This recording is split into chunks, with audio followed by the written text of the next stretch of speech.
On voudrait en savoir un peu plus sur vous.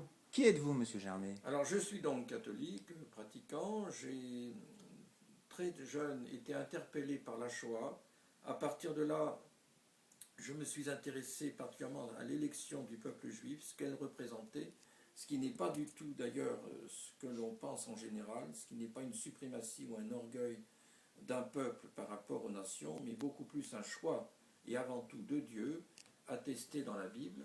Oui, nous en Et parlions qui, tout à l'heure. La Shoah, voilà, ça reste un mystère. Le peuple juif, pour je, vous qui êtes chrétien, c'est le peuple élu, c'est je notre aîné dans la pense foi, c'est ça? effectivement que à travers le peuple élu, de façon aveugle, terriblement aveugle, Hitler et les nazis voulaient atteindre Dieu à travers son peuple, en quelque sorte.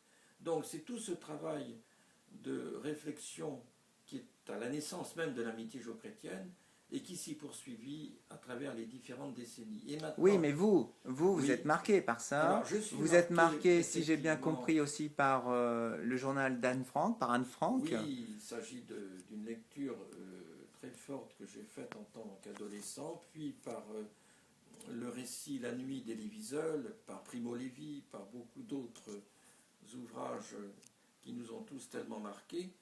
Mais je vous dis, à partir de là, j'ai essayé de comprendre quelle était la foi d'Israël, quelle était la nôtre, et comment nous nous enracinons Donc c'est étonnant dans ce pour peuple. un chrétien quand même de s'intéresser, Peut-être pas non? tant que ça, depuis Non? surtout le Vatican II, Ouais? la déclaration Nostra Aetate, où il y a maintenant de la volonté des papes successifs, particulièrement Jean-Paul II et de Benoît XVI, qui continue tout à fait dans cette lignée, la volonté que les chrétiens, les catholiques en particulier pour nous, retrouvent les racines saintes de leur foi, les racines juives de leur foi chrétienne.